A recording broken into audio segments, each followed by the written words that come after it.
હરે કૃષ્ણા. તો સ્વાગત છે બધા ભક્તોનું આજના ભગવદ્ ગીતા સત્સંગ કાર્યક્રમની અંદર. આજે આપણે જોવાના છીએ શ્રીમદ ભગવદ્ ગીતા યથારૂપ અધ્યાય ક્રમાંક 3, જેનું નામ છે કર્મયોગ. એનો આપણે જોવાના છીએ શ્લોક ક્રમાંક 32. તો હું શ્લોકનું ઉચ્ચારણ કરું છું. યે ત્વેતદભ્યસૂયન્તો નાનુતિષ્ઠન્તિ મે મતમ સર્વજ્ઞાન વિમૂઢાંસ્તાન વિદ્ધિ નાષ્ટાન ચેતસઃ.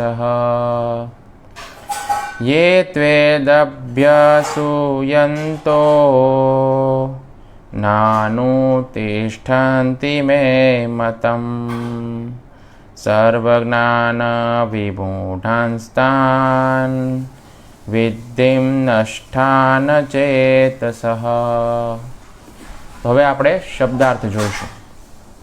યે જેઓ, તું પરંતુ, એતત આ, અભ્યસૂયંત ઈર્ષાવશ, ન નહીં, અનુતિષ્ઠંતી નિયમિતપણે કરે છે, મેં મારા, મતમ આદેશ, સર્વજ્ઞાન સર્વ પ્રકારમાં, વિમૂઢાન પૂરેપૂરા છેતરાયેલા, તાન તેમને, વિદ્ધિ સારી પેઠે જાણ, નષ્ટાન નષ્ટ થયેલા, અચેતસ કૃષ્ણ ભાવના રહિત.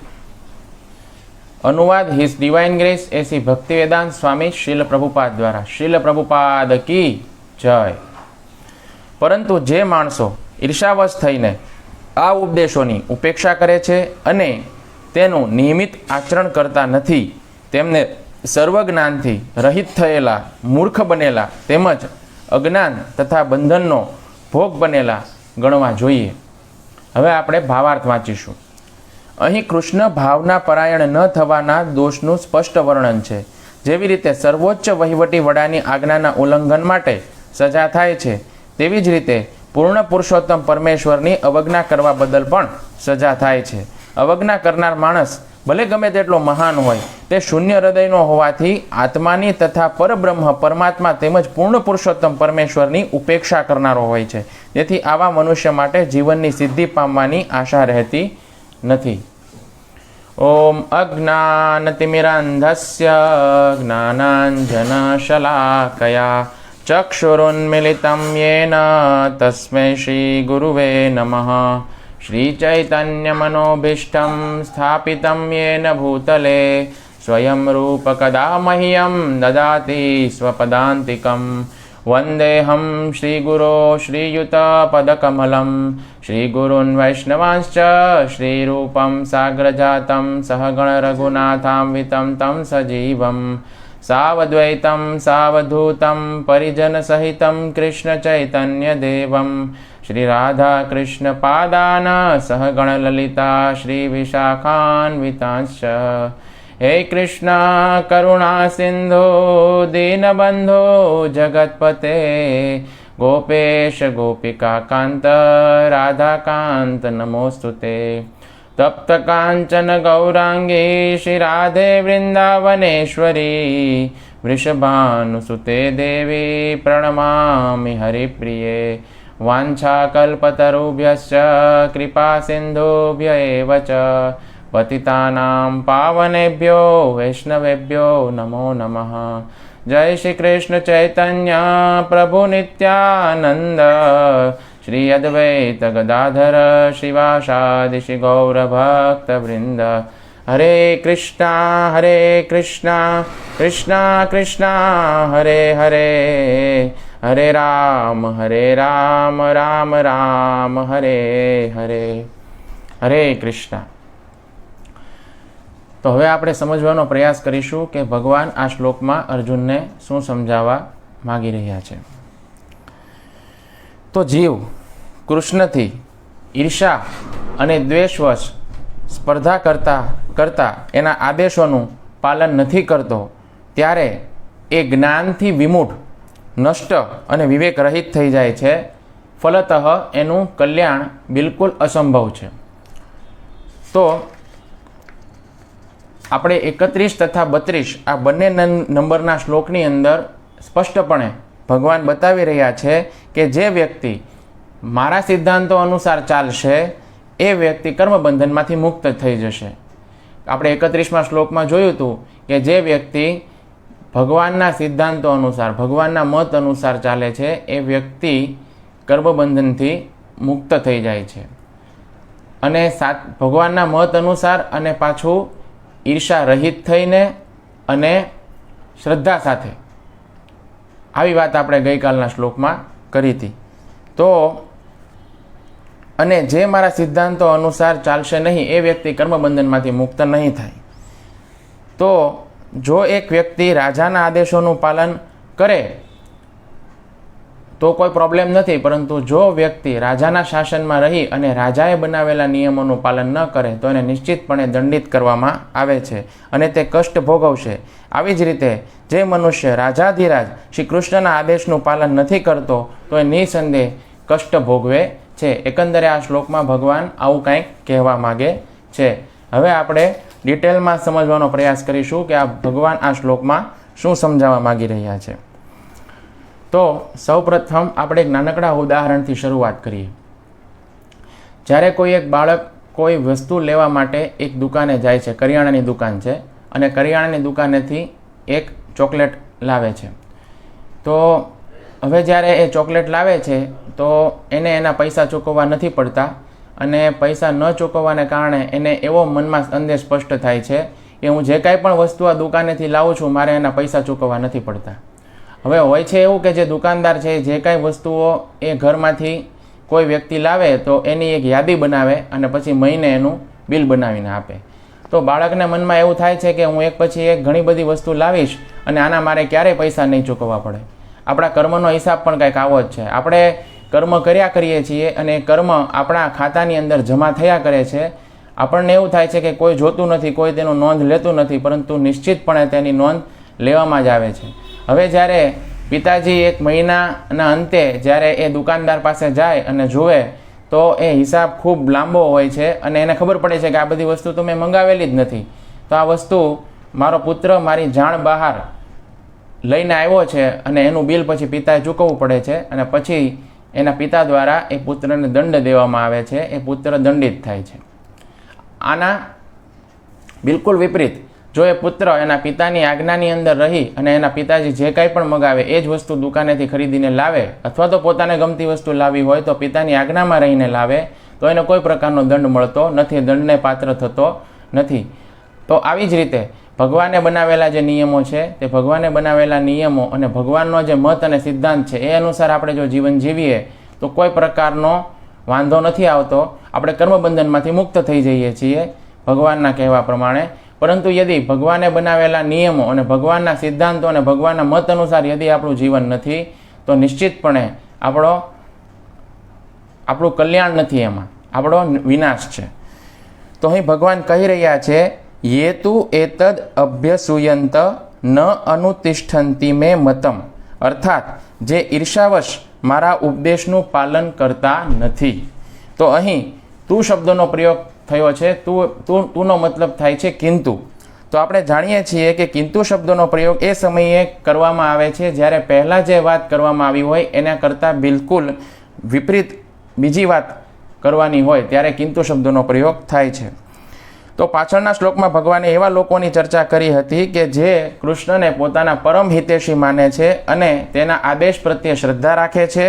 અને હવે આ શ્લોકની અંદર એવા લોકોની ચર્ચા થાય છે જેમાં ભગવાન કહે છે કે આ લોકો મારા પ્રત્યે ઈર્ષાળુ છે, એટલા માટે ભગવાને કિંતુ શબ્દનો પ્રયોગ કર્યો છે. તો ભગવાન કહી રહ્યા છે યેતુ એતદ અભ્યસૂયંત ન અનુતિષ્ઠંતિ મે મતમ, અર્થાત જે લોકો ઈર્ષાવશ મારા ઉપદેશનું પાલન કરતા નથી. તો અહીં અભ્યસૂયંત શબ્દનો પ્રયોગ થયેલો છે. તો અભ્યસૂયંત શબ્દ છે તે બે પ્રકારના શબ્દોથી મળીને બનેલો છે. કયા બે શબ્દો? તો કે અભિ અને અસૂયંત. અભિ એટલે કે બહુ અધિક, અને અસુયંત મતલબ કે ઈર્ષા, જેની ચર્ચા આપણે પાછળના શ્લોકમાં કરી હતી. તો જે અસુયંત શબ્દ છે તેના 3 મતલબ થાય છે. પહેલો તો મતલબ છે નિંદા કરવાવાળા, બીજું ક્રોધ કરવાવાળા અને ત્રીજું દોષ દર્શન કરવાવાળા.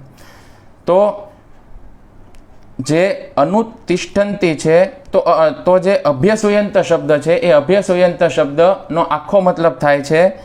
પહેલો મતલબ છે અધિક નિંદા કરવાવાળા, બીજો મતલબ છે અધિક ક્રોધ કરવાવાળા અને ત્રીજો મતલબ છે અધિક દોષ દર્શન કરવાવાળા. તો અહીં અભિ એટલે કે અધિક શબ્દનો પ્રયોગ કરી અને ભગવાન એવું કહેવા માગે છે કે આ ભૌતિક જગતની અંદર જેટલા પણ જીવ છે તે બધાની અંદર નિંદા કરવાની, ક્રોધ કરવાની અને દોષ દર્શન કરવાની પ્રકૃતિ સ્વાભાવિક છે. પરંતુ કેટલાક લોક એવા પણ છે કે આ પ્રવૃત્તિને ઘટાડવાને બદલે ઓર વધારે ને વધારે આ પ્રવૃત્તિને વધારે છે. તો આપણે આ 3 પ્રવૃત્તિ વિશે ક્રમપૂર્વક ચર્ચા કરીશું. પહેલું તો છે નિંદા કરવાવાળા. તો શ્રી કૃષ્ણના ભગવદ્ ગીતાના ઉપદેશ આપણા માટે કલ્યાણકારી છે અને ભગવાને આપણા સૌનું કલ્યાણ થાય એટલા માટે જ આપણને ભગવદ્ ગીતાનો ઉપદેશ આપેલો છે. તો કેટલાક લોકો એવા છે કે આ ઉપદેશને ગ્રહણ કરવાને બદલે આ ઉપદેશની નિંદા કરે છે. તો અને કેટલીક ઉલટી વાતો બોલે છે. કેવી વાતો બોલે છે કે શ્રી કૃષ્ણએ ગીતામાં એવું શા માટે કહ્યું કે આપણે કર્મ તો કરીએ પરંતુ કર્મનું ફળ છે તે શ્રી કૃષ્ણને અર્પિત કરીએ, કર્મફળનો ત્યાગ કરીએ. તો આપણે કર્મ કરીએ પણ કર્મનું ફળ મારે જ ભોગવવું છે, કર્મનું ફળ હું શા માટે કૃષ્ણને અર્પિત કરું? તો લોકો એવી વાત કરે છે કે ભાઈ ફળ તો અમે જ ભોગવીએ ને, અમે કૃષ્ણને શા માટે અર્પિત કરીએ? કર્મ અમે કરીએ અને ફળ કૃષ્ણ ભોગવે, આવું કેમ? તો ઈર્ષાવશ લોકો આવી વાત કરે છે. બીજું કે શ્રી કૃષ્ણનો સ્વાર્થ છે એટલા માટે એ કહે છે કે તમે લોકો મને સ્વામી માનો. અમે શ્રી કૃષ્ણને સ્વામી શા માટે માનીએ? જો લોકો આવું પણ કહે છે કે સ્વામી તો અમે છીએ, કૃષ્ણ શા માટે સ્વામી છે? તો અમે કૃષ્ણને માનતા નથી. કૃષ્ણ પોતાની જાતને સ્વામી કહે છે, એકદમ ખોટી વાત છે. ત્રીજું કે શ્રી કૃષ્ણ માને છે કે કામના રહિત થઈને કર્મ કરો, પરંતુ કામના વગર સંસાર ચાલશે કેવી રીતે? શ્રી કૃષ્ણ કહે છે કે મમતાનો ત્યાગ કરો. તો મમતા રાખ્યા વગર સંસાર ચાલવાનો નથી અને મમતાનો ત્યાગ થઈ શકે એમ જ નથી. આવી વાત પણ કેટલાક લોકો કરે છે. ચોથું કે શ્રી કૃષ્ણ પોતાને જ સર્વશ્રેષ્ઠ માને છે. તો આ શ્રી કૃષ્ણનું ગર્વ છે, આ શ્રી કૃષ્ણનું અભિમાન છે. માટે શ્રી કૃષ્ણ કેવા છે? અભિમાની છે.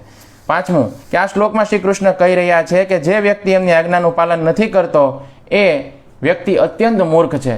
તો આ પણ શ્રી કૃષ્ણનું અભિમાન છે. છઠ્ઠું કે શ્રી કૃષ્ણ યુદ્ધ નથી કરવા માગતા, પરંતુ શ્રી કૃષ્ણએ જ યુદ્ધ કરાવ્યું છે અને આટલા બધા લોકોને મરાવી નાખ્યા છે. તો શ્રી કૃષ્ણ બહુ કુટિલ છે, આ શ્રી કૃષ્ણની કુટિલતા છે. સાતમું કે દ્રોણાચાર્યની મૃત્યુની માટે શ્રી કૃષ્ણએ યુધિષ્ઠિર મહારાજને પણ જૂઠું બોલવાનું કહ્યું. યદ્યપિ યુધિષ્ઠિર મહારાજ તો હંમેશા સત્ય બોલવા માગતા હતા, જૂઠું બોલવા નહોતા માગતા. આ પણ શ્રી કૃષ્ણનો એક અવગુણ છે. જો શ્રી કૃષ્ણની નિંદા કરવાવાળા આવા લોકો પણ છે. તો આવા મૂર્ખ લોકો નથી જાણતા કે શ્રી કૃષ્ણ જે કાંઈ પણ કરે છે તે સમસ્ત જગતના કલ્યાણ માટે કરે છે. શ્રી કૃષ્ણ સમસ્ત જીવોનું કલ્યાણ ઈચ્છે છે અને સમસ્ત જીવોનું કલ્યાણ હંમેશા કરે છે. એનામાં જ બધા લોકોનું કલ્યાણ કરવાનું સામર્થ્ય છે, અન્ય કોઈમાં કલ્યાણ કરવાનું સામર્થ્ય નથી. યદિ કોઈ ભગવાન તથા તેના ભક્તોની નિંદા સાંભળી જાય તો યા તો એણે એ સ્થળ છોડી દેવું જોઈએ અથવા તો પછી નિંદા કરનાર વ્યક્તિ જે છે એની ઉપર તરત કાર્યવાહી કરવી જોઈએ, નહીતર એને સતત નારકીય જીવન ભોગવવું પડશે. તો હવે બીજા અર્થ ઉપર આપણે ચર્ચા કરીશું, અધિક ક્રોધ કરવાવાળા. તો એવા ઘણા બધા લોકો હોય છે કે જે કોઈ કારણવશ શ્રી કૃષ્ણ આદેશ આપે અને શ્રી કૃષ્ણના આદેશ અનુસાર શ્રી કૃષ્ણ જ્યારે કોઈ આદેશ આપીને કાર્ય કરવાનું કહે તો એ કાર્ય જે છે એને કરવામાં યદિ કોઈ દુર્ઘટના થઈ જાય તો એ દુર્ઘટનાને કારણે એ શ્રી કૃષ્ણના આદેશ ઉપર એમને ક્રોધ આવે છે. કેટલાક લોકો શ્રી કૃષ્ણના મંદિરની અંદર દર્શન કરવા માટે આવે છે, પરંતુ ક્યારેક ક્યારેક એમની કોઈ કિંમતી વસ્તુ અથવા તો કોઈ એમની ધનની ચોરી થઈ જાય છે. ઘણી વખત લોકો દર્શન કરવા આવે તો એમના ચપ્પલની ચોરી થઈ જાય છે અને ઘણા લોકો મંદિરની સીડી ઉતરતા હોય તો પગ લપસી જાય અને એના પગની અંદર ક્યારેક વાગી જાય છે. તો આવી દુર્ઘટના થઈ જાય છે તો એમને શ્રી કૃષ્ણ ઉપર ક્રોધ આવે છે. તો કોઈ વ્યક્તિ શ્રી કૃષ્ણની સેવા કરવા માટે બહુ મોટું દાન દે છે અને પછી એના પરિવારની અંદર જ્યારે કોઈ દુર્ઘટના થઈ જાય છે તો આ બધો દોષનો ટોપલો તે ભગવાન ઉપર ઢોળી દે છે. તો જુઓ, આપણે ભગવાનને યાદ નથી કરતા, પરંતુ આપણે વારંવાર ભગવાન છે તેને ફરિયાદ કરે છે. ઘણા લોકો તો એવું માને છે કે ભગવાન છે એને હું કાંઈ પણ કરું જીવનની અંદર, ભગવાન છે એ હંમેશા ખુશ જ રહે છે, ભગવાનને ક્યારેય કોઈ ફરિયાદ હોતી જ નથી. પરંતુ ના, અમુક કારણો એવા હોય છે કે જેને કારણે ભગવાન આપણાથી અત્યારથી ખુશ હોય છે, પરંતુ અમુક આપણા જે ભગવાનના નિયમ બહારના જે કાર્યો હોય છે એનાથી ભગવાનને હંમેશા ફરિયાદ પણ રહેતી હોય છે. પણ કેટલાક લોકો એવું માને છે કે ભગવાન હંમેશા ખુશ જ રહેશે, હું કોઈ પણ પ્રકારનું કાર્ય કરું ભગવાન હંમેશા ખુશ જ રહે છે. તો આવું નથી મિત્રો, આવું નથી. ભગવાનની ઉપર દોષારોપણ કરવાની કોઈ જરૂર નથી. ઘણી વખત આપણી સાથે જે કાંઈ પણ દુર્ઘટનાઓ બનતી હોય છે તે આપણા જ પૂર્વ જન્મના કર્મો છે એ એવા હોય છે, એને કારણે બનતી હોય છે. તો આપણા પૂર્વજન્મના કર્મોનો દોષ છે, આપણા જ એવા કર્મ છે જેને કારણે આપણે આ બધી વસ્તુ ભોગવી રહ્યા હોઈએ છીએ અને આપણે દોષનો ટોપલો ભગવાન ઉપર ઢોળી દેતા હોઈએ છીએ. તેમાં ભગવાનનો કોઈ દોષ હોતો જ નથી. ભગવાન જે છે તેનું કોઈ ઇન્ટરફિયરન્સ એમાં હોતું નથી. ઉલટાનું આપણે યદિ ભગવાનના શરણમાં જઈએ અને ભગવાનની ભક્તિ કરીએ તો આપણા પૂર્વજન્મના જે વધારે ખરાબ પ્રારબ્ધ કર્મ છે એમાં ભગવાન આપણને ડિસ્કાઉન્ટ આપે છે. ભગવાનની દયા દ્રષ્ટિ અને કૃપા દ્રષ્ટિને કારણે આપણને એમાં ડિસ્કાઉન્ટ મળે છે. પણ આપણે ભગવાનની શરણમાં ન જઈએ અને જે કાંઈ પણ આપણા જીવનમાં બને છે એમાં ભગવાનની કૃપાનું દર્શન પણ ન કરીએ અને ભગવાનને ઉપર દોષારોપણ કરીએ તો એમાં તો અધિક આપણને કષ્ટ પ્રાપ્ત થાય છે અને આપણો વિનાશ જ થાય છે. જે ભક્ત છે તે હંમેશા એવું જોવે છે કે એના જીવનમાં યદિ એ મંદિરે જાય અને મંદિરે જઈ અને નિસરણી ઉતરતા હોય ને એનો કદાચ પગ લપસી જાય અને કદાચ વાગી જાય તો એ ભક્ત એવું વિચારે છે કે મારી સાથે વધારે અધિક મોટી દુર્ઘટના થવાની હતી, હે પ્રભુ તમે મને આ દુર્ઘટનામાંથી બચાવી લીધો અને શૂળીનો ઘા છે તે સોયથી પૂરો થઈ ગયો, હે માટે પ્રભુ તમારો ખૂબ ખૂબ આભાર. તો હંમેશા આવી જે જીવનમાં બનતી નાની મોટી દુર્ઘટનાઓ છે એમાં પણ પ્રભુની કૃપાનું જ દર્શન એક ભક્ત કરે છે અને આ પ્રભુની કૃપાનું દર્શન કરવાને કારણે એને ભગવાનની અધિક કૃપા પ્રાપ્ત થાય છે. ભગવાન આવા ભક્તથી વધારે ખુશ થાય છે. તો આવા લોક નથી જાણતા કે શ્રી કૃષ્ણની સેવા કરવા છતાં પણ આવી પ્રતિકૂળ ઘટના થાય છે તો એનો મતલબ એ છે કે શ્રી કૃષ્ણ આપણને એવું દર્શાવવા માગી રહ્યા છે કે આ ભૌતિક જગત આપણા રહેવાનું સ્થાન નથી. જો ઘણી વખત આપણા જીવનમાં આવી પ્રતિકૂળ ઘટનાઓ થતી હોય તો આપણને એ દર્શાવવા માટે ભગવાન આવી ઘટનાઓ દર્શાવે છે.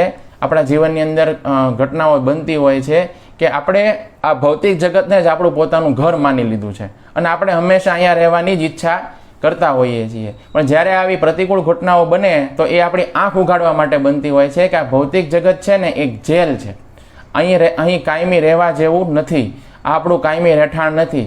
આપણું ઓરિજિનલ ઘર છે એ તો ભગવાનનું ઘર છે, ભગવાનનું ધામ છે જે ગોલોક વૃંદાવન ધામ છે. તો આ આપણું ઓરિજિનલ ઘર છે. તો આપણી આંખ ઉઘાડવા માટે પણ ક્યારેક આવી ઘટના બનતી હોય છે. માટે ભગવાન છે એ આવી ઘટનાઓ દ્વારા આપણને એવું દર્શાવવા માગે છે કે આ રહેવા લાયક સ્થાન નથી. શ્રી કૃષ્ણ ચાહે છે કે આપણે ભૌતિક સંસારને છોડી અને આપણા ઓરિજિનલ ઘર, આપણા ગોલોક વૃંદાવન ધામ જઈએ, ભગવાન પાસે જઈએ, આપણા ઓરિજિનલ પિતા પાસે જઈએ. ત્રીજો જે મુદ્દો છે કે એમાં દોષ જોવાવાળા લોકો. તો અનેક લોકો એવા પણ છે જે શ્રી કૃષ્ણના ભજનને કરે છે અને એમની ઈચ્છા અનુસાર જ્યારે કોઈ કાર્ય નથી થતું તો એને શ્રી કૃષ્ણના આદેશની અંદર જ દોષ દેખાવા માંડે છે. તો કોઈ વ્યક્તિ પોતાની બીમાર પત્ની કે પોતાના બીમાર પુત્ર જે છે તેના જીવનની રક્ષા માટે ભગવાન શ્રી કૃષ્ણને પ્રાર્થના કરે છે, પરંતુ યદિ પુત્ર કે પત્નીનું રક્ષા નથી થતી અને એમનું મૃત્યુ થઈ જાય છે તો શ્રી કૃષ્ણના મહાત્મ્યની અંદર જ એમને દોષ દેખાવા માંડે છે અને ભગવાનના મંદિરે જવાનું બંધ કરી દે છે અને ભગવાનની પૂજા કરવાનું પણ બંધ કરી દે છે. આ વિષયમાં શ્રીલ પ્રભુપાદ કહેતા હતા કે આપણે શ્રી કૃષ્ણની પ્રાર્થના એ ભાવથી ન કરવી જોઈએ કે શ્રી કૃષ્ણ આપણા સેવક છે. જો આપણે બધા શ્રી કૃષ્ણના સેવક છીએ, આપણે કૃષ્ણના દાસ છે, નહીં કે કૃષ્ણ આપણા દાસ છે. આપણે બધા જ્યારે મંદિરે જઈએ છીએ તો જાણે ભગવાન આપણા નોકર હોય ને એ ભાવથી જઈએ છીએ કે ભગવાન તું મને નોકરી અપાવી દે, ભગવાન તું મને છોકરી અપાવી દે, મારું આ કામ ઘણા વખતથી અટકેલું છે, ભગવાનની તું કામ પૂરું કરાવી દે. આપણે ભગવાનને આદેશ દેતા હોઈએ એવા ભાવથી ભગવાનના મંદિરે આપણે જઈએ છીએ. પણ ભગવાન આપણા નોકર થોડા છે, ભગવાન તો માલિક છે, ભગવાન આપણા સ્વામી છે. તો લોકોની કમજોરીનો લાભ નાસ્તિક સામ્યવાદીઓએ ઉઠાવ્યો. જે સમયે ખ્રિસ્તી લોકો ચર્ચની અંદર જઈને ભગવાનને પ્રાર્થના કરતા હતા કે ભગવાન કૃપયા અમને રોજે રોજની રોટલી આપો, તો એના પછી ચર્ચની બહાર જ્યારે આવતા હતા ત્યારે નાસ્તિક સામ્યવાદી લોકો કહેતા હતા કે જુઓ, તમે ભગવાનને પ્રાર્થના કરી પરંતુ ભગવાને તમને રોટલી આપી? તો લોકોએ કહ્યું ના, રોટલી ન આપી. તેણે કીધું અમે તમને રોટલી આપશું. એટલા માટે આ લોકો એમને ખાવા માટે રોટલી આપતા હતા અને એમની ભગવાન ઉપરની જે શ્રદ્ધા હતી એ તોડતા હતા. આને કારણે આ લોકો છે તે કેવા બની ગયા? નાસ્તિક બની ગયા. તો શ્રી કૃષ્ણના ભક્ત છે એ આવી વાતોથી વિચલિત થતા નથી, કારણ કે જાણે છે કે છેલ્લે અન્નની ઉત્પત્તિ છે એ કોઈ ફેક્ટરીની અંદર તો થઈ નથી. અન્ન કોઈ ફેક્ટરીની અંદર તો ઉત્પન્ન કરવામાં આવતું નથી. શ્રી કૃષ્ણ જ અન્નને ઉત્પન્ન કરવાવાળા છે અને એ અન્નમાંથી જ રોટલી બને છે અને શ્રી કૃષ્ણ જ તમામ પ્રકારના જીવોને ભોજન આપે છે. આ પ્રકારે અનેક ખ્રિસ્તી લોકોએ ચર્ચની અંદર જવાનું છોડી દીધું અને ખ્રિસ્તી લોકો પણ કેવા બની ગયા? નાસ્તિક બની ગયા. તો જો ભગવાનના આદેશની અંદર દોષ જોવાવાળા લોકો છે તે ભગવાનથી દૂર થઈ જાય છે અને અલ્ટિમેટલી તેમનું પતન થઈ જાય છે ભગવાનથી વધારે દૂર થવાના કારણે. અહીં ભગવાન કહી રહ્યા છે, યેતુ એતદ અભ્યસૂયંત ન અનુતિષ્ઠંતિ મે મતમ, અર્થાત જે ઈર્ષાળુ વ્યક્તિ મારા મતની અંદર દોષ કાઢે છે તથા મારા મતનું પાલન કરતા નથી. તો શ્રી કૃષ્ણનો મત સૌની માટે કલ્યાણકારી છે. અહીં શ્રી કૃષ્ણ સૌના ઈશ્વર છે, સૌના સ્વામી છે, સૌના સુહૃદય મિત્ર છે. માટે શ્રી કૃષ્ણનો મત જ સમસ્ત વેદોનું રહસ્ય છે. જે વ્યક્તિ અત્યંત ભાગ્યશાળી હોય છે એ તરત જ શ્રી કૃષ્ણના મતને ગ્રહણ કરી લે છે. એને વધારે સમજાવવું નથી પડતું, એને આપણે સમજાવીએ એટલે તરત જ શ્રી કૃષ્ણનો મત છે એને ગ્રહણ કરી લે છે અને એને અનુસાર પોતાના જીવનને જીવવા માંડે છે. આવા વ્યક્તિને બુદ્ધિશાળી વ્યક્તિ કહેવામાં આવે છે. પાછળના શ્લોકમાં બતાવવામાં આવ્યું હતું કે જે વ્યક્તિ શ્રી કૃષ્ણના મતને ગ્રહણ કરે છે એ તરત જ કર્મના બંધનમાંથી મુક્ત થઈ જાય છે. પરંતુ જે વ્યક્તિ દુર્ભાગ્યવશ આ શ્રી કૃષ્ણના મતને છોડી અને અન્ય મતોને ગ્રહણ કરે છે અથવા તો પોતાનો અલગ મત બનાવે છે, આ વ્યક્તિ કેવી ગતિ પ્રાપ્ત કરે છે એની ચર્ચા આ શ્લોકની બીજી પંક્તિમાં ભગવાન કરવાના છે. પરંતુ અત્યારે તો આપણે એટલું જ સમજવાનું છે કે શ્રી કૃષ્ણનો જે મત છે એ એક સુદૃઢ જલિયાનની સમાન છે. આપણે જે આ ભૌતિક જગત છે એ આખું મોટું ભવસાગર છે અને ભવસાગરને આપણે પાર કરવાનું છે. હવે ભવસાગરને આપણે પાર કરવું હોય તો શું જોઈએ? એક નૌકા જોઈએ, એક મજબૂત નૌકાની જરૂર પડે. તો આ જે મજબૂત નૌકા એટલે કે જલિયાન છે એ શું છે? તો કે ભગવાન શ્રી કૃષ્ણનો મત છે. આપણે ભગવાન શ્રી કૃષ્ણના મતને લઈ અને બેસી જવાનું છે. જો આપણે નૌકાની અંદર બેસી જશું તો આખા ભવસાગરને આપણે પાર કરી જશું. તો આનું અવલંબન કરી અને ભયાનક સંસારરૂપી સમુદ્રને આપણે સુરક્ષાપૂર્વક પાર કરી જશું. પરંતુ જે વ્યક્તિ અન્ય મતોને સ્વીકારે છે યા તો પોતાનો અલગ મત બનાવે છે એ કોના સમાન છે? તો કે કૂતરાની પૂંછડીની સમાન છે. હવે જે સમયે કોઈ કૂતરો છે એ પાણીની અંદર તરે છે તો એ કૂતરો જ્યારે પાણીની અંદર તરતો હોય છે અને કોઈ વ્યક્તિ એની પૂંછડી પકડી લે તો એ કૂતરો પણ ડૂબશે અને એ વ્યક્તિને પણ ડૂબાડશે. કારણ કે કૂતરાની પૂંછડી છે તે જળની ઉપર રહે છે, પરંતુ નિશ્ચિત રૂપથી એ સમુદ્ર પાર કરી શકશે નહીં કૂતરો, અને કૂતરો પહેલાં તો પોતે ડૂબશે અને એની પૂંછડી પકડવાવાળાને પણ પાછળથી ડૂબાડશે. તો પહેલી વાત તો એ છે કે કૂતરો જાતે તરી અને આખો સમુદ્ર પાર નહીં કરી શકે, અને બીજું કૂતરાની પૂંછડીની અંદર એટલી શક્તિ પણ નથી કે એ સામેવાળા વ્યક્તિનો ભાર સહન કરી શકે અને સામેવાળા વ્યક્તિને એ સમુદ્રને પાર કરાવી શકે. તો આવી જ રીતે શ્રી કૃષ્ણના મતને છોડી અને અન્ય મતોને ગ્રહણ કરવાવાળા વ્યક્તિની હાલત પણ આ કૂતરાની પૂંછડી પકડવા સમાન જ થાય છે. તો આવો વ્યક્તિ છે તે ભવ સમુદ્રને પાર કરી શકતો નથી અને તેને વારંવાર જન્મ મૃત્યુનું કષ્ટ પ્રાપ્ત થાય છે, કર્મબંધન પ્રાપ્ત થાય છે અને સમુદ્રની લહેરોની સમાન ઊંચી નીચી યોનિઓની અંદર જન્મ લેવો પડે છે. તો શ્રી કૃષ્ણના મતની તુલનામાં અન્ય કોઈ પણ મત કચરા સમાન છે. અહીં ભગવાન કહી રહ્યા છે કે ઈર્ષાળુ વ્યક્તિ મારા મતનું પાલન કરતા નથી. તો જે શ્રી કૃષ્ણના ભક્ત છે તે સદા શ્રી કૃષ્ણના મતની સાથે સહમત થાય છે, પરંતુ જે અભક્ત છે એ કહે છે કે ગીતાના મત અનુસાર શ્રી કૃષ્ણ જ પરમેશ્વર છે, પરંતુ મારો મત તો એવો છે કે હું જ પરમેશ્વર છું, હું જ ભગવાન છું, અથવા તો કોઈ પરમેશ્વર છે જ નહીં, અથવા તો પછી બધા જ પરમેશ્વર છે. જો આવા અલગ અલગ મતો ઘણા બધા સંસારની અંદર પ્રવર્તે છે. ઘણા લોકો એમ કહે છે કે હું જ ભગવાન છું, ઘણા એમ કહે છે કે ભગવાન છે જ નહીં, અને ઘણા એમ કહે છે કે બધા ભગવાન છે. તો આ બધા અલગ અલગ મતોને માનનારા લોકો છે એ બહુ કષ્ટ પ્રાપ્ત કરે છે, એમનું જીવન બહુ કષ્ટપ્રદ હોય છે. આ એ જ પ્રકારે છે જેવી રીતે કોઈ એક પાગલ વ્યક્તિ છે એ પાગલખાનાની અંદર બીજા એક પાગલ વ્યક્તિને મળે અને એને એમ કહે કે ભાઈ હું દેશનો પ્રધાનમંત્રી છું, તો એના જેવી વાત છે. તો આ પાગલનો જે મત છે એનું શું મહત્વ છે? એનું કાંઈ જ મહત્વ નથી. જે લોકો શ્રી કૃષ્ણને પરમેશ્વર ન માની અને પોતાને અથવા તો બીજા કોઈ અન્યને પરમેશ્વર માને છે, તો એમને શ્રી કૃષ્ણની માયાથી અનેક પ્રકારના સાંસારિક બંધનો એ પહેલેથી એને બાંધી રાખેલા હોય છે. આ ઉપરાંતના એને ઘણા બધા બીજા કષ્ટ પણ પ્રાપ્ત થાય છે. ગીતાના 7મા અધ્યાયના 14મા શ્લોકમાં ભગવાન કહે છે, દેવી એશા ગુણમયી મમ માયા દુરત્યયા મામેવ યે પ્રપદ્યંતે માયા મેતામ તરંતી તે. ભગવાન કહે છે પ્રકૃતિના 3 ગુણોવાળી આ દુષ્કર માયાદેવીને પાર કરવી ખૂબ જ કઠિન છે, પરંતુ જે મને શરણાગત હોય છે તે આના બંધનમાંથી છૂટી જાય છે. તો આ પ્રકારે આપણે સમજવું જોઈએ કે પોતાના મતને કચરા સમાન ગણી અને આપણે પોતાના મતોનો ત્યાગ કરી દેવો જોઈએ અને ભગવાન શ્રી કૃષ્ણના મતને ગ્રહણ કરવો જોઈએ અને એમની શરણ આપણે ગ્રહણ કરવી જોઈએ. તો આપણે શ્રી કૃષ્ણને જ આપણા નેતા માની અને આપણું મતદાન શ્રી કૃષ્ણને આપવું જોઈએ. આજકાલ અનેક પ્રકારના નેતા છે એ જનતાની વચ્ચે ભાષણ દે છે અને એમનો પ્રચાર એવો હોય છે કે યદિ પ્રજા એમની શરણ લે અને એમને મતદાન દે તો એ પ્રજા છે તે સુખી થઈ જશે. પરંતુ થાય છે શું? કોઈ નેતા જ્યારે મતદાન પ્રાપ્ત થાય છે ત્યારે એ જ નેતા પ્રજાનું સૌથી વધારેમાં વધારે શોષણ કરે છે, પ્રજાને અનેક પ્રકારના કષ્ટો પ્રાપ્ત થાય છે. આના અતિરિક્ત કેટલાક નેતા પોતાના જીવનના વિષયમાં ન તો કોઈ જાણતા હોય છે, ન તો પોતાની જાતને જન્મ મૃત્યુના ચક્રમાંથી છોડાવી શકે તેવું સામર્થ્ય રાખતા હોય છે. એ પોતે સ્વયં કર્મબંધનની અંદર બંધાયેલા હોય છે અને અન્યોને પણ કર્મના બંધનમાં બાંધે છે. યદિ પોતે છૂટી નથી શકતા તો અન્યોને કઈ રીતે છોડાવી શકે?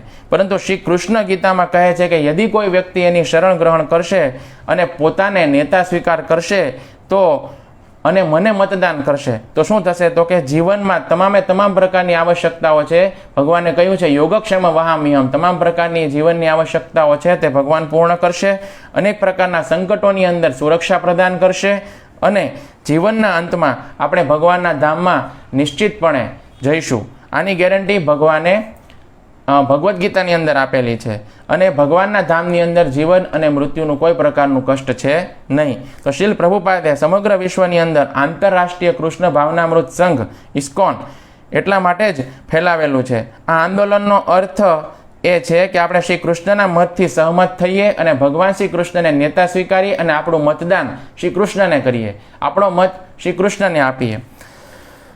ગીતામાં શ્રી કૃષ્ણ કહે છે જે લોકો શ્રી કૃષ્ણની ગ્રહણ કરે છે અને અન્ય કોઈની શરણ નથી ગ્રહણ કરતા એ લોકો પોતાના જીવનને પરમ સફળ કરે છે. આનો અર્થ એ છે કે આપણે કેવળ શ્રી કૃષ્ણને જ પોતાનું મતદાન દેવું જોઈએ, અન્ય કોઈ નેતાને મતદાન ન દેવું જોઈએ. જે વ્યક્તિ ગીતાના મતને સ્વીકાર નથી કરતો એ વ્યક્તિ ઘોર નરકમાં જાય છે. શ્રીલ પ્રભુપાદ પોતાના શિષ્યોને આદેશ હતો કે ભારતમાં ગીતાને જ આધાર બનાવી અને ભારતની અંદર પ્રચાર કરવામાં આવે. કોઈ શિષ્યએ પ્રભુપાદને પ્રશ્ન કર્યો. શું પ્રશ્ન કર્યો? કે શ્રીલ પ્રભુપાદ, યદિ ભારતમાં કોઈ વ્યક્તિ એવું કહે કે હું ગીતાના મતને માનતો નથી, ગીતાના મતનો સ્વીકાર નથી કરતો, તો આપણે એવા વ્યક્તિને કઈ રીતે પ્રચાર કરવો? તો શ્રીલ પ્રભુપાદે ઉત્તર દીધો કે યદિ ભારતવાસી થઈને પણ કોઈ વ્યક્તિ ગીતાના મતનો સ્વીકાર નથી કરતો તો એવા વ્યક્તિને પ્રચાર ન કરો, એવા વ્યક્તિને નરકમાં જવા દો. કારણ કે ગીતાના મહાત્મ્યમાં પણ કહેલું છે યોભિમાને ન ગર્વેણ ગીતા નિંદામ કરોતિ ચ સ યાતિ નરકમ ઘોરમ યાવદાભૂત સંપ્લવમ.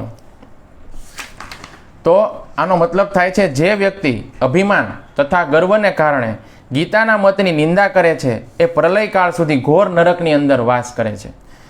અહંકારેણ મૂઢાત્મા ગીતાર્થમ નૈવ મન્યતે કુંભીપાકેશુ પચ્ચેત યાવત કલ્પક્ષયો ભવેત.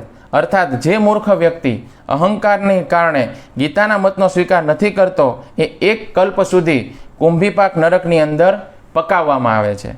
તો આ રીતે આપણે સમજવું જોઈએ કે ભારત વર્ષની અંદર જન્મ લઈને પણ યદિ આપણે ગીતાના મતનો સ્વીકાર નથી કરતા તો આનો આપણને ભયાનક નરકની અંદર દંડ પ્રાપ્ત થશે. શ્લોકની આગળની પંક્તિમાં ભગવાન કહે છે કે સર્વજ્ઞાન વિમૂઢાન તાન વિદ્ધિ નષ્ટાન અચેતસ, અર્થાત સમસ્ત જ્ઞાન દ્વારા ભટકેલા એ બેભાન લોકોને નષ્ટ થયેલા જ જાણો. જો ભગવાન આવું કહે છે, જે ભગવાનના મતને નથી માનતા એવા એ લોકો કેવા છે તો કે સમસ્ત જ્ઞાન હોવા છતાં પણ ભટકેલા. બીજું બેહોશ એટલે કે બેભાન, આવા લોકોને નષ્ટ થયેલા જ જાણો. તો પહેલું તો કહે છે ભગવાન સમગ્ર જ્ઞાન દ્વારા ભટકેલા. તો અહીં ભગવાન કહી રહ્યા છે સમસ્ત જ્ઞાનથી આ લોકો ભટકેલા છે. તો આની પૂર્વમાં ભગવાને કહ્યું હતું કે જે લોકો ઈર્ષાને કારણે મારા મતનો સ્વીકાર નથી કરતા, આ બંને વાતોને મેળવવાથી જે વાત બને છે એ વાત એ પ્રકારે છે કે જે લોકો ઈર્ષાને કારણે મારા મતનો સ્વીકાર નથી કરતા એ સમસ્ત જ્ઞાન દ્વારા ભટકેલા લોકો છે. તો અહીં આપણે એ વાત સમજવાની છે કે જ્ઞાનની વાત છે ત્યાં સુધી જ્ઞાનની દ્વારા આપણને જે રસ્તો મળે છે, આપણને સાચો રસ્તો મળે છે. પરંતુ યદિ કોઈ વ્યક્તિ શ્રી કૃષ્ણથી ઈર્ષા કરે છે તો એ જ જ્ઞાન એને ભટકાવવાવાળું બની જાય છે. જો આપણે જ્ઞાન પ્રાપ્ત કરીએ તો જ્ઞાન પ્રાપ્ત કરવાથી આપણને જીવનમાં સાચો માર્ગ આપણને પ્રાપ્ત થાય છે. પરંતુ જો જે વ્યક્તિ ભગવાન શ્રી કૃષ્ણ સાથે ઈર્ષા કરે છે, ભગવાનના મત સાથે સહમત નથી થતો, એ વ્યક્તિને એ જ જ્ઞાન ભટકાવી દે છે. અહીં ભગવાન વિમૂઢાન શબ્દનો પ્રયોગ કરે છે. મૂઢાન શબ્દનો મતલબ થાય છે ભટકેલો, પરંતુ વિમૂઢાન એટલે કે વિશેષ રૂપથી ભટકેલો. ઉદાહરણ માટે આપણે આધુનિક શિક્ષા ઉપર વિચાર કરીએ, એટલે કે અત્યારના શિક્ષણ ઉપર વિચાર કરીએ તો અત્યારની આધુનિક શિક્ષા ગીતાના મતનો સ્વીકાર નથી કરતી. અત્યારની આધુનિક શિક્ષામાં શું શીખવવામાં આવે છે કે એક જ જન્મ છે, બીજો કોઈ જન્મ છે નહીં. અને જે કાંઈ પણ શિક્ષા આપણને શીખવવામાં આવે છે તે આપણને બસ નોકરી કરી અને આપણે આપણા પરિવારનું ભરણ પોષણ કરીએ ત્યાં સુધીની શિક્ષા આપણને શીખવવામાં આવે છે. કોઈ પણ વ્યક્તિ છે તે સ્કૂલ અને કોલેજોની અંદર જઈ અને કેટલો લાયક બને છે તો કે બહાર જઈ નોકરી કરે અને પૈસા કમાઈને કુટુંબનું ભરણ પોષણ કરી શકે, આવી શિક્ષા પ્રાપ્ત કરે છે. આધુનિક શિક્ષા ગીતાના મતને સ્વીકાર નથી કરતી કે શ્રી કૃષ્ણ જ પરમેશ્વર છે. માટે વ્યક્તિ જેટલો અધિક શિક્ષિત હોય છે એટલો અધિક પોતાના સ્વાર્થના મામલામાં એ ભ્રમિત થાય છે. જો આવો વ્યક્તિ સ્વાર્થી જીવન જીવે છે, પોતાને જ સ્વામી માને છે, પોતાને જ કુટુંબનું ભરણ પોષણ કરનાર માને છે, ભગવાનના અસ્તિત્વને માનતો નથી. આ શિક્ષા વ્યક્તિને પશુ બનાવે છે તથા વ્યક્તિ ધર્મ અને અધર્મનો નિર્ણય પોતાના જીવનની અંદર ક્યારેય કરી શકતો નથી. આ શિક્ષાને કારણે લોકો વિનાશની તરફ આગળ વધી રહ્યા છે. આધુનિક શિક્ષાનું પરિણામ જ એ છે કે મોટા મોટા વિનાશકારી હથિયારોનું નિર્માણ થઈ રહ્યું છે. આધુનિક શિક્ષાનું એ પરિણામ છે કે સમાજની અંદર માંસાહાર, વ્યાભિચાર, નશો અને જુગાર, આ 4 પ્રકારના પાપ કર્મ પણ વધી રહ્યા છે. આ આધુનિક શિક્ષાનું જ પરિણામ છે કે પશુઓની હત્યા માટે ખૂબ અને ખૂબ આધુનિક પ્રકારના મશીનો છે તે ડેવલપ થઈ રહ્યા છે. આજે તમે જુઓ ગાયની પણ હત્યા થઈ રહી છે. બીજા ઘણા બધા પશુઓને મારીને આજે વિદેશની અંદર માંસાહાર કરવામાં આવે છે. લોકો ખૂબ ભોગવાળું અને પાપયુક્ત જીવન જીવી રહ્યા છે, જેના દ્વારા કોઈ પણ પ્રયાસથી એક સાથે અનેક પશુઓની હત્યા થઈ જાય એવા મશીનો પણ બનાવવામાં આવી રહ્યા છે. તો આધુનિક શિક્ષાનું આ પરિણામ છે. બહુ આસાનીપૂર્વક સ્ત્રીના ગર્ભની અંદર રહેલા બાળકને પડાવી નખાય છે, બાળકને મારી નખાય છે, ગર્ભની અંદર રહેલા બાળકની હત્યા થઈ જાય છે, જે ખૂબ મહાપાપ છે. તો આ શિક્ષાનો ઉદ્દેશ્ય તો એ છે કે આગળ આવનારા આપણા જીવનની અંદર જે કાંઈ પણ સંકટો છે તે સંકટોમાંથી રક્ષા થાય. પરંતુ આ આધુનિક શિક્ષાને કારણે તો આપણો વિનાશ જ થઈ રહ્યો છે. તો શ્રી કૃષ્ણથી વિમુખ થવાને કારણે એ જ શિક્ષા આપણને મહાભયાનક સંકટો તરફ લઈ જઈ રહી છે. તો જો ભગવાનથી વિમુખ થઈ રહ્યા છીએ આપણે, ભગવાનના મત સાથે આપણા મતને આપણો મત છે એને સહમત નથી થતા, ભગવાનના મતથી આપણે સહમત નથી થતા, ભગવાનના મતને માનતા નથી, ભગવાનની શિક્ષાઓને ભણાવતા નથી, એટલા માટે આપણે મહા સંકટોમાંથી પસાર થઈ રહીએ છીએ. આપણે હમણાં જ કોરોનાની જે મહામારી આવી એમાં આપણે સૌએ અનુભવ કર્યો કે કેટલા મોટા કષ્ટમાંથી દુનિયા છે તે પસાર થઈ.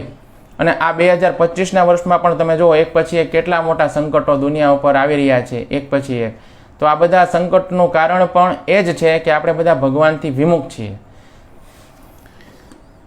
પોતાના જ્ઞાનને કારણે દુર્યોધન પણ અત્યંત મૂર્ખ બન્યો. દુર્યોધન શ્રી કૃષ્ણના મત અર્થાત એમના સંધિ પ્રસ્તાવને સ્વીકાર દુર્યોધને નહોતો કર્યો, પરંતુ એની પાસે જે કાંઈ પણ જ્ઞાન હતું એ જ્ઞાનને કારણે એ દુર્યોધન જ મૂર્ખ બની ગયો. એની પાસે સેનાને સંગઠિત કરવાનું જ્ઞાન હતું અને વિશેષ જ્ઞાન હતું. જો દુર્યોધન પાસે આખી સેનાને કઈ રીતે ભેગી કરવી, સંગઠિત કરવી, મેનેજમેન્ટ કરવું, આનું જ્ઞાન હતું. એ જ્યારે શ્રી કૃષ્ણની પાસે યુદ્ધમાં સહાયતા પ્રાપ્ત કરવા માટે આવ્યો હતો તો શરત એ હતી કે શ્રી કૃષ્ણ પાસે જે વ્યક્તિ પહેલાં જાય એને શ્રી કૃષ્ણ પાસેથી પહેલી સહાયતા પ્રાપ્ત થાય.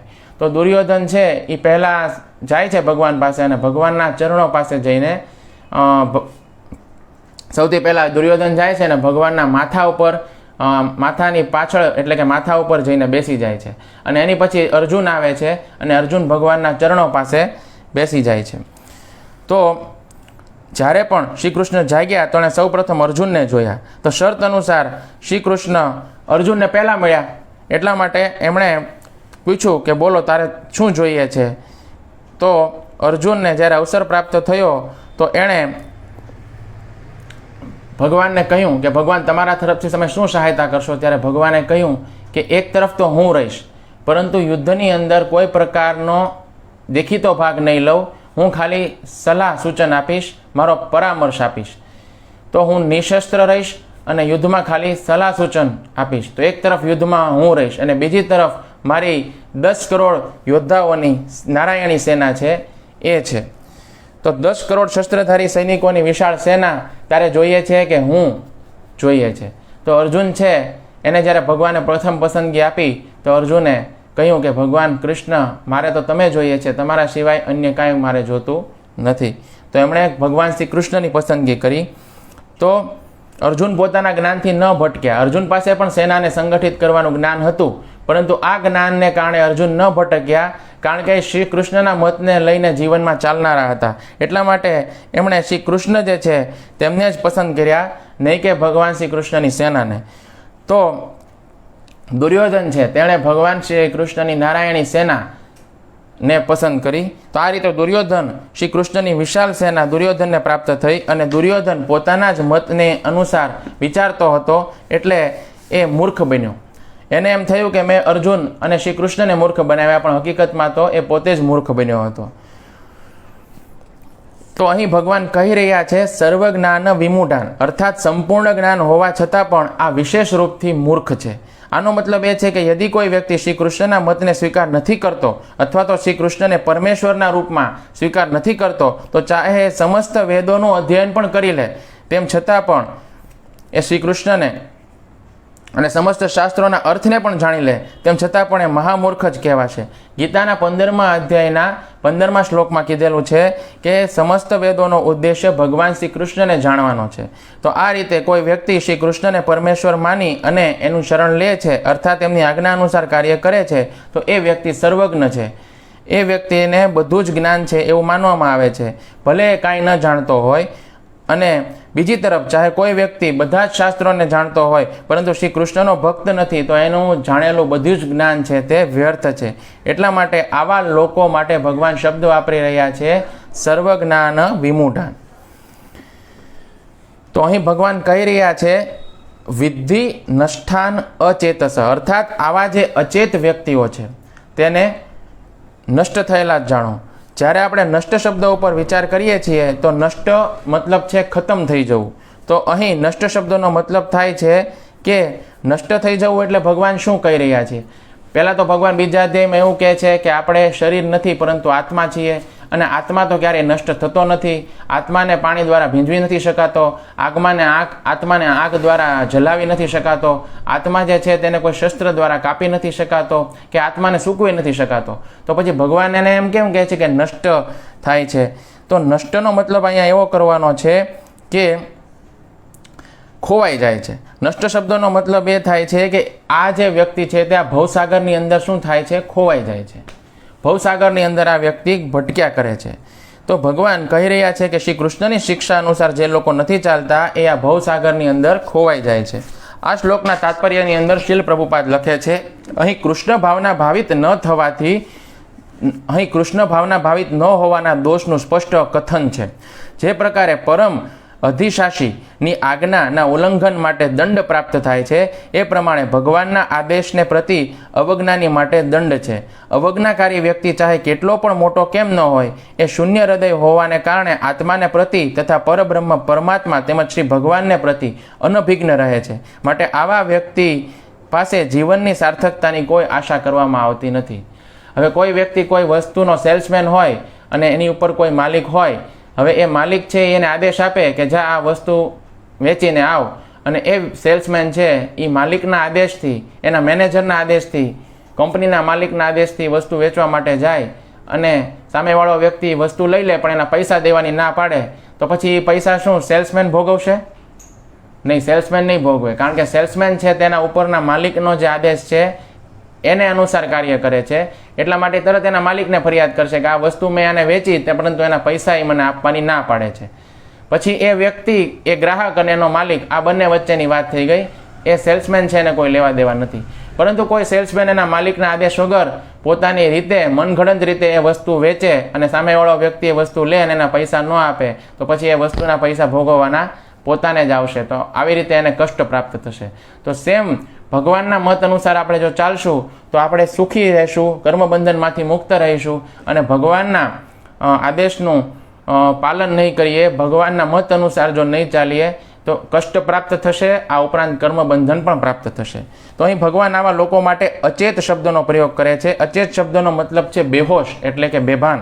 તો યદિ કોઈ વ્યક્તિ ચાલતા સમયે, કોઈ કાર્ય કરતા સમયે અચાનક જ બેભાન થઈ જાય છે, તો એ સમયે એની સાથે કોઈ પણ પ્રકારની દુર્ઘટના થઈ શકે છે. તમે જુઓ, કોઈ વ્યક્તિ ચાલતા ચાલતા અચાનક રસ્તામાં બેભાન થઈ જાય અને ચાલુ રોડ હોય ને બેભાન થઈને પડી જાય, તો કોઈ વાહન છે એની નીચે આવી જાય, યા તો કોઈ પણ પ્રકારની દુર્ઘટના એ વ્યક્તિ સાથે થઈ શકે છે. તો આવી બેહોશીની હાલતમાં વ્યક્તિ અત્યંત સંકટની અંદર હોય છે. તો એ પોતાની સુરક્ષા માટે કોઈ પણ પ્રકારનું કાર્ય પોતાની જાતે નથી જ કરી શકતો. તો અહીં ભગવાન કહી રહ્યા છે, વિદ્ધિ નષ્ટાન અચેતસ, અર્થાત આવા વ્યક્તિઓને નષ્ટ થયેલા જ જાણો. કારણ કે આવા વ્યક્તિ કેવા છે? અચેત છે, એટલે કે બેભાન છે. તો પાછળના શ્લોકમાં ભગવાને આવા લોકો માટે માનવ શબ્દનો પ્રયોગ કરેલો હતો. તો શ્રી કૃષ્ણના મત અનુસાર જે આચરણ કરે છે એને શું કહેવામાં આવે છે? માનવ કહેવામાં આવે છે. 84 લાખ પ્રકારની યોનિમાં માનવ યોનિ જેવી છે કે જેમાં વ્યક્તિની ચેતના વિકસિત હોય છે, ભગવાન શ્રી કૃષ્ણના મતને સમજી શકે છે અને એ અનુસાર એ આચરણ પણ કરી શકે છે. પરંતુ આ શ્લોકમાં ભગવાન એવા લોકો માટે અચેત શબ્દનો પ્રયોગ કરી રહ્યા છે કે જે શ્રી કૃષ્ણના મત અનુસાર આચરણ નથી કરતા. આનો મતલબ છે કે એમને માનવ શરીર પ્રાપ્ત તો થયું છે, પરંતુ તેમ છતાં વાસ્તવમાં એ ભગવાન શ્રી કૃષ્ણના મતનું આચરણ ન કરવાને કારણે અચેત છે. એટલે કે પશુ અને પક્ષીની સમાન એની ચેતના છે. તો સત્રાજીત જે હતા, એ સત્રાજીતે ભગવાનની આજ્ઞા ન માની અને એ નષ્ટ થઈ ગયા. તો અહીં સત્રાજીતનું ઉદાહરણ આપવામાં આવ્યું છે. તો જે શ્રીમદ ભાગવતમ છે તેના 10મા સ્કંદની અંદર અધ્યાય સંખ્યા 56 અને 57ની અંદર વર્ણન આવે છે કે સત્રાજીત નામના એક યાદવ હતા. યાદવે શું કર્યું તો કે સૂર્યદેવ છે તેની ઉપાસના કરી, અને સૂર્યદેવની ઉપાસના કરી તો સૂર્યદેવે પ્રસન્ન થઈ અને એમને એક સમયંતક નામનો મણિ પ્રદાન કર્યો. હવે શ્રી કૃષ્ણએ સત્યાજીકના કલ્યાણ માટે થઈને એમને આદેશ આપ્યો કે આ સમયંતક મણિ છે તે રાજા ઉગ્રસેનને આપી દો. તો રાજા ઉગ્રસેનને આપવાનો આદેશ આપ્યો. તો એમાં એનું કલ્યાણ હતું સત્રાજીતનું. એટલા માટે ભગવાને એને આદેશ આપ્યો કે રાજા ઉગ્રસેનને આ સમયંતક મણિ સોંપી દો. તો અહીં ખબર પડે છે કે શ્રી કૃષ્ણ કેટલા વિનમ્ર છે. એમણે સત્રાજીતની સામે યાચના કરી કે મણિ રાજા ઉગ્રસેનને આપી દે. આ યાચનામાં શ્રી કૃષ્ણનો કોઈ પ્રકારનો સ્વાર્થ નહોતો, કોઈ પ્રકારનો લોભ નહોતો, પરંતુ સત્રાજીતનું કલ્યાણ છુપાયેલું હતું. તો સત્રાજીતને બહુ મોટા આવનારા સંકટથી છોડાવવા માટે એમણે આ આદેશ આપેલો હતો. તો આ મણિ જેટલી શ્રેષ્ઠ વસ્તુ કોઈ રાજા પાસે હોય, આવા સામાન્ય વ્યક્તિ પાસે ન હોવી જોઈએ. પરંતુ સત્રાજીત આ મણિ જે છે એના પ્રત્યે એટલા બધા આસક્ત હતા કે એમણે ભગવાનની યાચનાને ઠુકરાવી દીધી અને એના પ્રત્યે લાગવાનો જે અપરાધ હતો એના વિશે એણે વિચાર ન કર્યો. આના કારણે બન્યું એવું, આવું શા કારણે બન્યું? કારણ કે સૂર્ય દેવતાના જે લોકો ભક્તો હોય છે એ ભક્તની આસક્તિ ખૂબ પ્રબળ હોય છે. એ શ્રી કૃષ્ણના ભક્તોની જે ભૌતિક આસક્તિ છે તે ધીમે ધીમે સમાપ્ત થઈ જાય છે, પણ સૂર્ય દેવતાના જ ભક્તો છે તેની આસક્તિ ખૂબ પ્રબળ હોય છે, માટે આસક્તિ આસાનીથી છોડી શકતા નથી. સત્રાજીત દ્વારા શ્રી કૃષ્ણનો અનુરોધ અસ્વીકાર કરવાનું અશુભ પરિણામ એ થયું કે થોડા દિવસ પછી સત્રાજીતના નાના ભાઈ એટલે કે જેનું નામ હતું પ્રસેનજીત, એ મણીને ગળામાં પહેરી અને જંગલમાં જઈ રહ્યા હતા. તો જંગલમાં એક સિંહ દ્વારા પ્રસેનજીતની હત્યા થઈ ગઈ અને એના ઘોડાની પણ હત્યા થઈ ગઈ અને એ સમયંતક મણી જે છે તે ગુમાવી દીધો. તો આ રીતે આપણે જોઈએ છીએ કે સત્રાજીતે શ્રી કૃષ્ણના મત અનુસાર કાર્ય ન કર્યું તો એમના ભાઈ પ્રસેનજીતની હત્યા થઈ ગઈ. હવે સત્રાજીત દ્વારા શ્રી કૃષ્ણનો એક બીજો અપરાધ પણ થયો. સત્રાજીતને ખાલી આટલી જ ખબર હતી કે પ્રસેનજીત ગળાની અંદર સમયંતક મણી ધારણ કરી અને જંગલમાં જઈ રહ્યા હતા, પરંતુ પાછા ન આવ્યા અને એમની હત્યા થઈ ગઈ અને મણી વિશે પણ કોઈ પ્રકારની ભાળ ન મળી. ત્યારે એમણે નગરજનોને એવી વાત ફેલાવી દીધી કે ભગવાન શ્રી કૃષ્ણએ સ્વયં આ મણીના લોભને કારણે આ કાર્ય કર્યું છે. ભગવાન શ્રી કૃષ્ણ આ સમયંતક મણીના લોભી છે. તો માટે એમણે બધા દ્વારકાવાસીઓના કાનની અંદર આવી વાત કહેવાની શરૂ કરી દીધી. તો શ્રી કૃષ્ણના ઉપર મિથ્યા કલંક લાગી ગયું. શ્રી કૃષ્ણ ઉપર મિથ્યા કલંક લાગ્યું તો આ કલંકને દૂર કરવા માટે સ્વયં ભગવાન જંગલમાં જાય છે અને જંગલની અંદર જઈને મણી છે તેની ભાળ મેળવે છે અને મણી લાવી અને સત્રાજીતને પાછી આપી દે છે. હવે સત્રાજીત છે તે અત્યંત લજ્જિત થઈ જાય છે અને પોતાના અપરાધને દૂર કરવા માટે પોતાની પુત્રી સત્યભામા છે તેનો વિવાહ ભગવાન શ્રી કૃષ્ણ સાથે કરાવી દે છે. હવે જ્યારે સત્યભામા સાથે ભગવાનનો વિવાહ થાય છે તો સત્યભામાની સાથે તેને તે મણી પણ ભગવાન શ્રી કૃષ્ણને સોંપે છે, પરંતુ શ્રી કૃષ્ણ આ મણીનો સ્વીકાર નથી કરતા. કારણ કે શ્રી કૃષ્ણ યદિ મણીનો સ્વીકાર કરે તો વળી પાછું તેમના ઉપર જે પહેલાં કલંક લાગેલો હતો એ સત્ય સાબિત થાય કે પોતે એ મણીના લોભી છે. સત્રાજીતને હવે એમણે વિચાર ન કર્યો કે શ્રી કૃષ્ણ મણી નથી લઈ રહ્યા, તો હવે આ મણીને શ્રી કૃષ્ણના આદેશ અનુસાર રાજા ઉગ્રસેનને આપી દેવામાં આવે. સત્રાજીતે એ મણીને પોતાની પાસે જ રાખ્યો. જો આટલું બધું બન્યા છતાં પણ એ સત્રાજીત આ મણીને રાજા ઉગ્રસેનને આપતો નથી અને પોતાની પાસે જે મણીને રાખે છે. આનું પરિણામ એ થયું કે શતધન્વા નામનો એક યાદવ છે, તેણે જે સત્રાજીત છે તેની હત્યા કરી અને એ મણી છીનવી લીધી, એ મણી લઈ લીધી અને અંતમાં એ મણી ભગવાન શ્રી કૃષ્ણના અધિકારમાં જ આવી ગઈ. પરંતુ એમણે એ મણીને પોતાની પાસે ન રાખીને અક્રૂરને આપી દીધી. આ ઘટનાથી આપણે સમજી શકીએ છીએ કે સત્રાજીતે શ્રી કૃષ્ણના મત અનુસાર શરૂઆતમાં જો એ મણી કૃષ્ણનું માની અને રાજા ઉગ્રસેનને આપી દીધી હોત તો સત્રાજીત અને એમના ભાઈ પ્રસેનજીત એમના જીવની રક્ષા થઈ ગઈ હોત, એમનું જીવન સુરક્ષિત થઈ ગયું હોત. શ્રી ચૈતન્ય ભાગવતના મધ્યખંડના 19મા અધ્યાયમાં શ્રી અદ્વૈત આચાર્ય ભગવાન શ્રી ચૈતન્ય મહાપ્રભુને કહે છે, હે પ્રભુ, જે વ્યક્તિ તમારી આજ્ઞાનું ઉલ્લંઘન કરી અને દેવતાઓની પૂજા કરે છે એ પૂજા જ એમને મારી નાખે છે.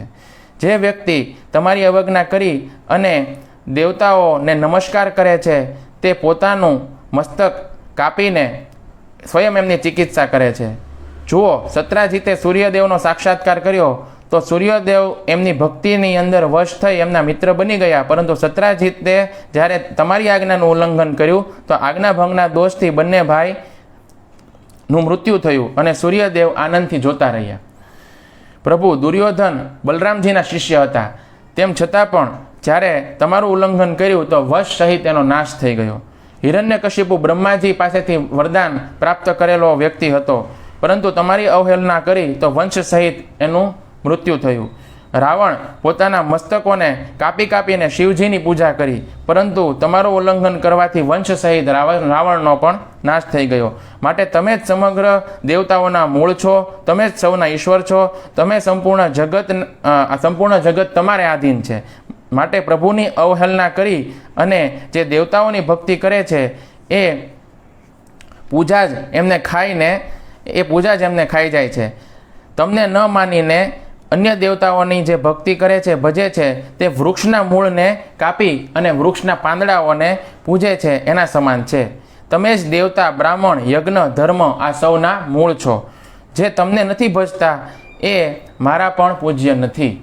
તો આવું સરસ વાત જે ચૈતન્ય ભાગવતની અંદર અદ્વૈત આચાર્ય ભગવાન ચૈતન્ય મહાપ્રભુને, જે સ્વયં ભગવાન શ્રી કૃષ્ણ છે, એને કરે છે. તો આ પ્રકારે આપણે સમજવું જોઈએ કે ભગવાન શ્રી કૃષ્ણની આજ્ઞાને પ્રતિ જે લોકો ઈર્ષા કરે છે એ લોકો ન તો આ લોકમાં એમનું કલ્યાણ થાય છે, ન તો એમનું પરલોકમાં કલ્યાણ થાય છે, ન તો એ કર્મબંધનમાંથી મુક્ત થાય છે. હરે કૃષ્ણ કૃષ્ણ કૃષ્ણ હરે હરે, હરે રામ રામ રામ હરે હરે. તો ભક્તો, આશા છે કે આજના શ્લોક વિશે મેં જે કાંઈ પણ સમજૂતી આપી આપને એ સમજાયું હશે. અને જે ભક્તો નવા છે, નવા સાંભળે છે, એ ભક્તોને એક નિવેદન છે કે યદિ એ ભગવાનનું નામનો આશ્રય આજે એમણે ગ્રહણ નથી કર્યો તો ઓછામાં ઓછી એક હરે કૃષ્ણ મહામંત્રની માળાથી શરૂઆત કરી શકે છે. ભગવાનનું નામ પરમ કલ્યાણકારી છે, દશો દિશામાં મંગળ કરનારું છે. માટે સર્વે ભક્તોને નિવેદન છે કે ભગવાનના નામની એક માળા રોજ કરે. ભગવાનનું જે નામ છે તેમાં જે હરે કૃષ્ણ મહામંત્ર છે એ આપણા કળિયુગનો મહામંત્ર છે, જેનો ઉલ્લેખ શાસ્ત્રોની અંદર કરવામાં આવેલો છે. માટે આપણે હરે કૃષ્ણ મહામંત્રની માળાથી શરૂઆત કરવી જોઈએ. ઓછામાં ઓછી એક માળાથી શરૂઆત કરીએ, પછી ધીમે ધીમે માળાની સંખ્યા વધારવી જોઈએ. તો દરેક નવા ભક્તોને નિવેદન છે કે પોતાના જીવનમાં ભગવાનના નામને સ્થાન આપે. એક માળા કરતાં 6-7 મિનિટ થતી હોય છે, તો એક માળા કરે અને એનો પ્રભાવ તમે અવશ્ય તમારા જીવનની અંદર જોઈ શકશો. તો ચેન્ટ હરે કૃષ્ણ એન્ડ બી હેપી. તો આજના દિવસ માટે આટલું જ. ગ્રંથરાજ શ્રીમદ ભગવદ્ ગીતા की जय, श्रील प्रभुपाद की जय, गीता सुनने वाले सब भक्तों की जय. निताय गौर प्रेमानंदे. हरि हरि बोल.